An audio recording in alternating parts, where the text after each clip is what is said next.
Anda pasti pernah dengar kan ya, soal Indonesia dijajah Belanda selama 350 tahun?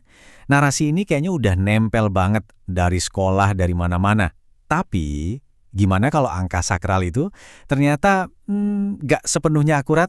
Yuk kita bedah bareng-bareng, apa sih cerita sebenarnya di balik kehadiran Belanda di Nusantara? 3,5 abad, 350 tahun. Wow, angka ini tuh udah kayak jadi simbol penderitaan bangsa kita. Kedengarannya pasti banget dan menyakitkan. Tapi di balik angka yang kelihatannya absolut ini, ternyata ada cerita yang jauh lebih rumit.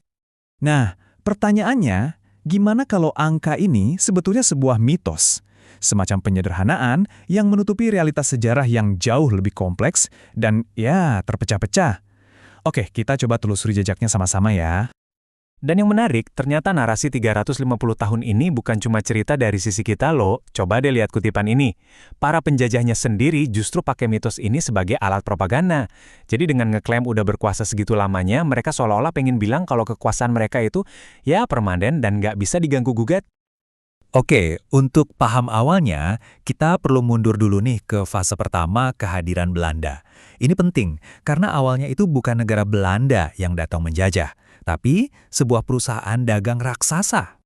Dan inilah dia pemain utamanya, VOC. Penting banget buat diingat, didirikan tahun 1602, ini tuh bukan negara, tapi perusahaan. Coba deh bayangin sebuah korporasi super besar yang misinya cuma satu, monopoli perdagangan rempah-rempah. Barang yang waktu itu harganya, bisa dibilang setara emas di Eropa.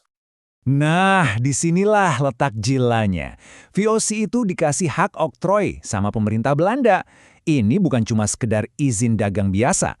Coba bayangin deh, ada perusahaan zaman sekarang yang punya tentara sendiri, bisa cetak duit sendiri, bahkan bisa nyatain perang ke negara lain. Gila kan? Ini udah bukan bisnis lagi. Ini secara harfiah, negara di dalam negara. Tapi, ya namanya juga raksasa, pasti ada kelemahannya.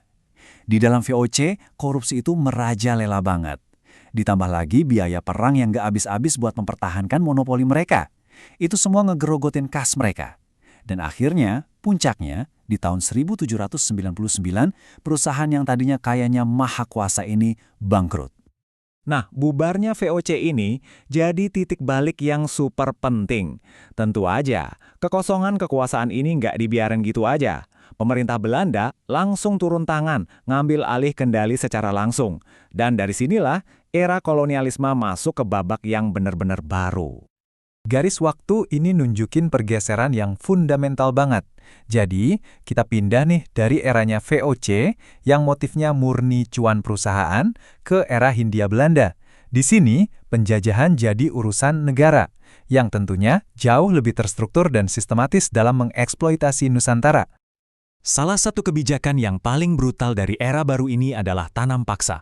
Tujuannya simpel banget, isi lagi kas kerajaan Belanda yang lagi kosong melompong. Caranya, yaitu para petani dipaksa menanam komoditas ekspor. Dan akibatnya buat rakyat di sini, ngeri banget. Kelaparan, kemiskinan merajalela, karena sawah yang harusnya buat nanam padi malah dipaksa buat nanam tanaman demi keuntungan Belanda. Setelah dapat banyak kritik tajam, akhirnya muncullah yang namanya politik etis atau politik balas budi. Kedengarannya mulia banget kan? Tapi coba deh, kita lihat di baliknya. Program edukasi, irigasi, sama migrasi itu tujuannya seringkali tetap sama. Nyiptain tenaga kerja terdidik buat administrasi kolonial, terus nairin lahan buat perkebunan mereka juga. Kesejahteraan rakyat seringnya sih cuma jadi efek samping, bukan tujuan utamanya. Oke, sekarang kita masuk ke intinya. Kita bongkar langsung mitos 350 tahun itu dengan ngeliat gimana sih realita penaklukan Belanda di lapangan. Nah, ini dia akar masalahnya. Mitos 350 tahun itu seolah-olah ngecat seluruh Nusantara ini dengan warna oranye di waktu yang bersamaan.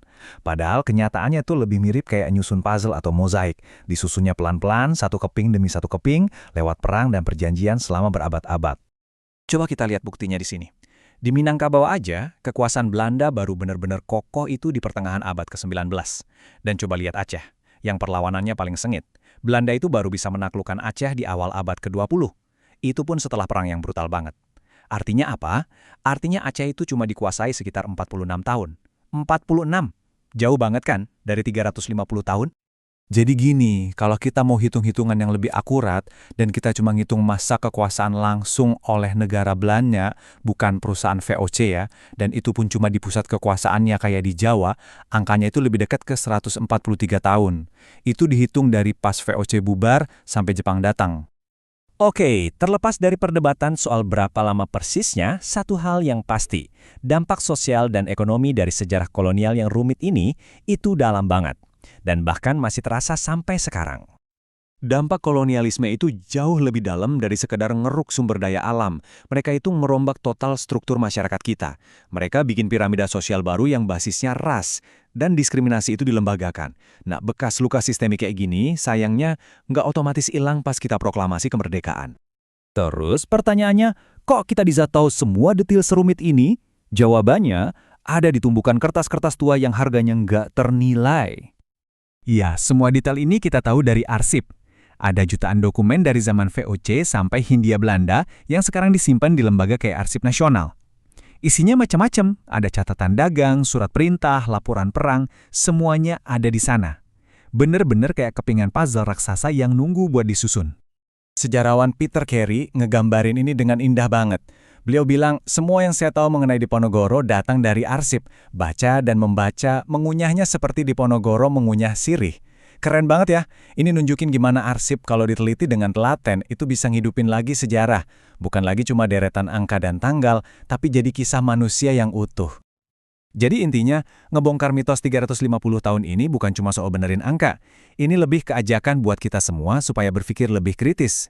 Kalau narasi segede ini aja ternyata bisa jadi cuma sebuah penyederhanaan, ini ninggalin kita dengan satu pertanyaan penting banget. Kira-kira, sejarah apa lagi ya yang selama ini kita telan mentah-mentah?